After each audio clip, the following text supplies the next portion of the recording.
Šamaanidel on hea ütlus, mis ka reiki puhul hästi kehtib.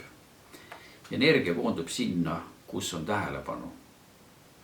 Kehtib see ka juhul, kui räägime oma haigustest, siis koondame oma tähelepanu haigusele ja anname sellele haigusele elujõudu.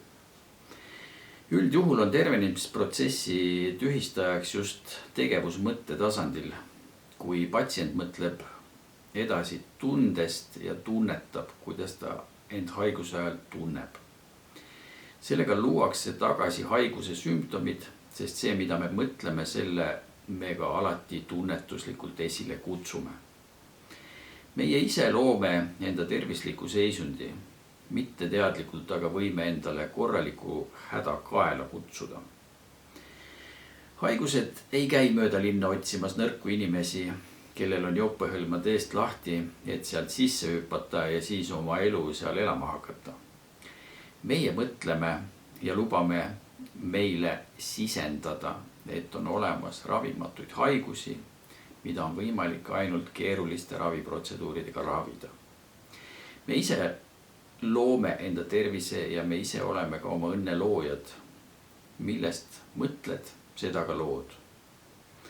Üks väga täpne ja sügava sisuga vanasõna on selline: tahad olla õnnelik, siis ole. Energeetilised mustrid, mille oleme ise endale elu jooksul kinnistanud, küll jälle mitte teadlikult, on loonud meile seisundid, milles tunneme end ebamugavalt või lausa haiglaselt. See viitab sellele, et oleme programmeerinud end mingile nii-öelda lainele, mis loob pidevalt meelde, tuletades raskeid tundeid. Mul hakkab vist palavik tulema või tunne on, et hakkan haigeks jääma. See on alateadlik sisendus, nagu käsk oma teadvusele, mis kohe ka täitmisele suunatakse. Alateadvus saksakeelsest otsetõlkest tähendab teadvustamata teadvust. See on nagu lintmakk, mis esitab meie sees meie enda salvestatud programme oma lõputu järjekindlusega nii kaua, kuni see üle kirjutatakse uue käsuga. Kui otsustad uue programmi luua, siis asjad hakkavad muutuma. Kui otsust ei tee, siis mängib vana plaat edasi. Sest just parasjagu ei ole ühtegi teist programmi või plaati, mida peale panna. Ja nii me töötame nagu rikkis plaadimängijad ja astume kogu aeg samasse ämbrisse ja imestame, et mul kohe joppab selle teemaga juba aastaid. Ju see mu geenidest tuleb.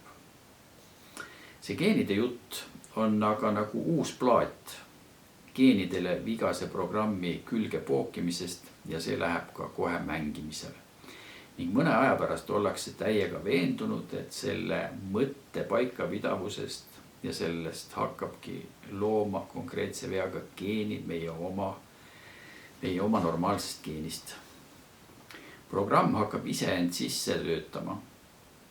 Vastukaaluks peaks olema tegelikult just afirmatsioonide ja mõttepildi loomine, kus näeme ennast täiusliku, tervise ja õnnelikuna ning kõige tähtsam selle kõige juures on see, et tunnetaksite ennast ka samamoodi.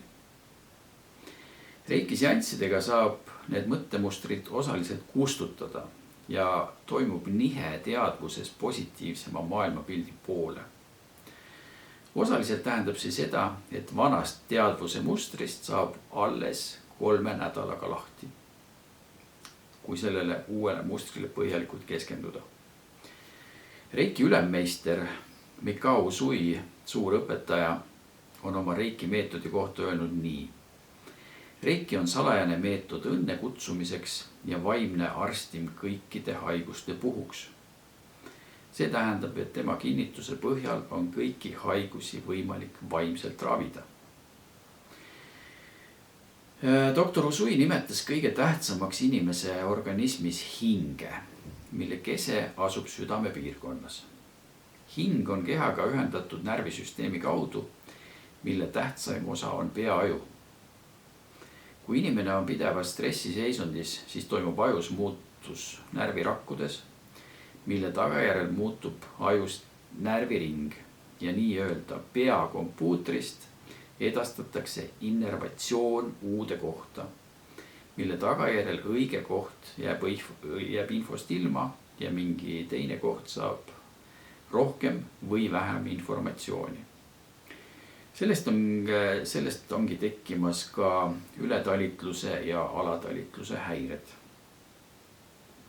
Ka reiki seansside vahelistel aegadel toimub organismis pidevalt tegevusi, mis viitab sellele, et toimub pidev muutumise protsess ehk siis transformatsioon. Reiki abil saavutatakse terviklikkuse seisund, milles inimene on täielikus tasakaalu seisundis ehk siis pingevaba ja õnnelikus olemises. Tasakaal väljendub nii hingeliselt kui ka füüsiliselt. Kuna iga inimese olemus on ainulaadne ja eriline, siis kõik, mis sellele inimesele vajalik, on võimalik saada universumist, et saavutada terviklikkus. Terviklikkus tähendab seda, et inimese organismis valitseb täielik tasakaal hingelise, emotsionaalse ja füüsilise keha tasandil. Seda võib nimetada ka terviseks või terve olemiseks. Inimene on tasakaalus siis, kui ta on õnnelik, rahulolev ja füüsiliselt terve. Õnnelik ja rahulolev on psühholoogilised seisundid, mille heaolust sõltub füüsilise keha seisund. Närviline inimene on psühholoogiliselt tasakaalust ära ja seepärast kannatab ka füüsiline keha. Inimese kehas on sisenerenäärmed, mida kutsutakse võib-olla ka vabrikuteks, mis toodavad nõret või hormoone, mida organismil on elutegevuseks vaja.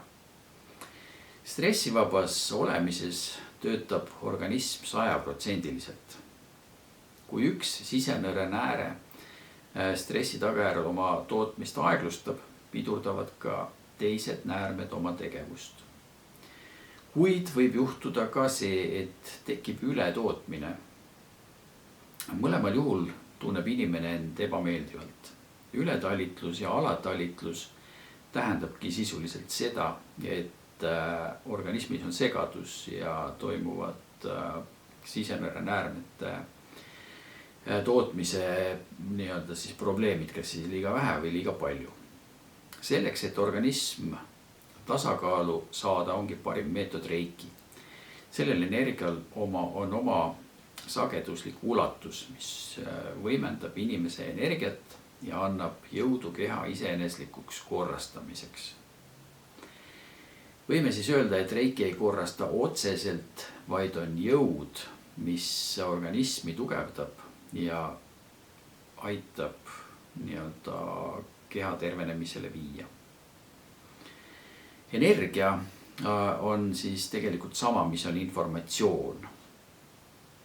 Ja näiteks reiki energia mõju hakkab toimima ja korrastuma kõige peenemal ehk siis energeetilisel tasandil.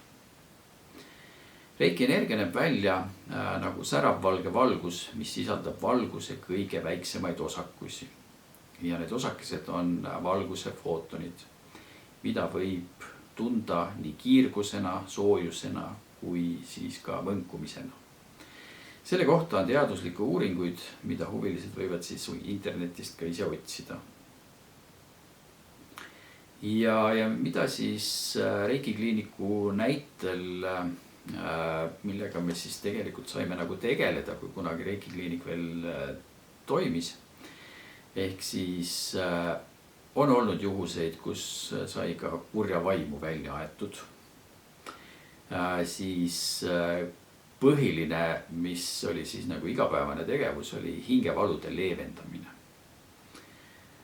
Samas oli eneseleidmine ja sisemise pöörde tekitamine, ehk siis arvestamine minevikuga ja pea püsti edasi minemine. Ehk siis, mis tähendaski tegelikult seda, et reiki tegemise käigus sai inimene ise oma vastused ja nende vastustega ta põhimõtteliselt siis leidis lahenduse, kuidas oma elu edasi elada ja mismoodi siis oma tulevikku nagu sättida. Siis päris palju tegelesime ka erinevate ütleme siis nagu praeguste vigastustega, ehk siis inimene tuli näiteks jalaluumurruga, kips oli peale pandud ja sisuliselt me siis tegime sellele jalale reikit ja üllatus oli siis see, et kui see klient hiljem tagasi tuli, kui tal juba kips oli maha võetud, tehti uus röntgen, et näha, kuidas luu on kokku kasvanud, siis arstid olid imestanud ikkagi nagu väga, ütleme sellise imestunud olemisega ja küsisid, et mis asja te teinud olete, et teie luuotsad on nii hästi kokku kasvanud, et isegi seda nagu kohta pole näha. Nii et selline ütleme kiire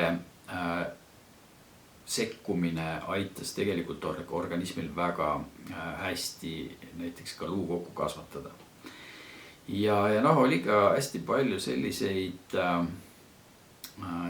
teemasid, kus inimestel olid väga vanast ajast mingisugused operatsioonid olnud, mingisugused vigastused ja nad ütlesid pärast siis reiki kuuride läbimist, et mäletan üks konkreetne mees oli, kes ütles, et ta pidi oma silmast ilma jääma, ehk siis kakluse käigus sai silm nii tugevalt vigastada, et arstid olid nagu tõsise küsimärgi ees olnud, et kas see silm võiks talle nagu alles jääda või võiks selle silma või peaks selle silma siis tegelikult nagu ära opereerima üldse tema peast. Ja siis kui me sellel teemal rääkisime, siis ta oligi 4 korda oli käinud reikiseansil ja pärast seda ütles siis, et ma ikkagi aeg-ajalt veel tundsin, et selles silmas midagi on nagu paigast ära. Aga siis pärast seda 4. korda ta andis nagu teada, et praegu ma tunnen, et selle silmaga nüüd on kõik jälle korras. Nii et sellised teemad. Ja millega me oleme siis veel kunagi tegelenud, oligi siis see, et olid ütleme siis perekonnad, kes soovisid omale last saada, aga kuidagi nagu ei õnnestunud ja me siis tegime neile reikit ja ma võiks öelda, et ma tean päris 10 last, kes on siis sündinud nii-öelda reikiseansside tagajärjel ja me kutsusimegi siis neid siis nii-öelda reiki lasteks. Ja millega me veel tegelesime, oli siis energeetilised, võiks öelda, et justkui nagu energeetilised augud inimeste sees, kust siis energia pidevalt nagu välja jooksis ja reiki tegemise käigus tegelikult need avad nii-öelda läksid nagu kinni ja inimesed said siis oma energeetika nagu paika, nii et nendel ei olnud nagu sellist tühjaks voolamist. Kuigi võime öelda, et energia ei voola, aga siiski sellised nii-öelda lekked on nagu toimunud. Ja võime siis öelda ka seda, et reikiseansi ajal on olnud siis juhuseid, kus nii-öelda lineaarne aeg muutub.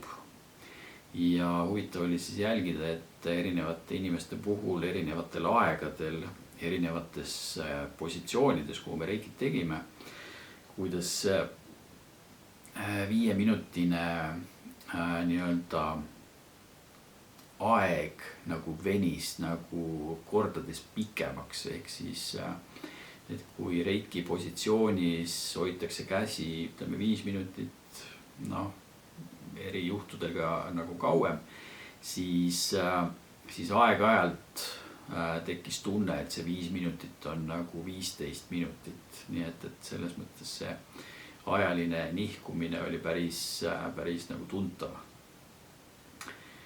Ja näiteks on olnud ka juhuseid, kus tunnine reikiseanss võis tunduda, et see oli nagu 1,5 tundi pikk, aga võis olla ka selline, et see tunnine seanss nagu läks nagu põhimõtteliselt nagu 15 minutit, nii et selliseid erinevaid võimalusi on siis see Reiki pakkunud, nii et hästi selline huvitav. Ja mis on nagu huvitav, et Reikiga on võimalik, ütleme, ise olen praktiseerinud ka teadvusmaatriksi teemat, ehk siis nii Reiki kui teadvusmaatriks samal ajal on võimalik täiesti tööle panna ja inimesed saavad sellest päris palju abi. Siia lõppu lisaks veel seda, et Reikit on võimalik ka täitsa distantsi pealt saata. Ja olen ise saatnud Tallinnast Austraaliasse ja ka paljudesse muudesse nii-öelda maailma otsadesse. Vastuvõtjad on olnud õnneks küll kõik eestlased, kellel abi on vaja olnud, aga need asjad tõesti toimivad ja see on nagu huvitav, et me võime lennukiga lennata Austraaliasse siit, ma arvan, et ma ei tea, 12 või 14 tundi. Aga nii-öelda see energia jõuab kohale kohe. Nii et nii kui inimene on valmis vastu võtma, nii ütleme see, et kui mina siin kell 10 õhtul saadan selle energia siis Austraalia poole teele, siis põhimõtteliselt praktiliselt samal ajal on võimeline see energia seal juba inimesega tegutsema. Nii et Reikil on väga erinevad võimalused ja see tähendab seda, et mina pean seda energiat väga selliseks, ütleme siis suureks kingituseks, et inimesed, kes soovivad enda ellu Reikit, siis ma tõesti väga soojalt soovitan, sest see on nagu energia, mis annab teile elujõudu, tasakaalu ja võin siin siis kokkuvõtvalt öelda, et aitab teil saada õnnelikuks, rahulolevaks ja terveks.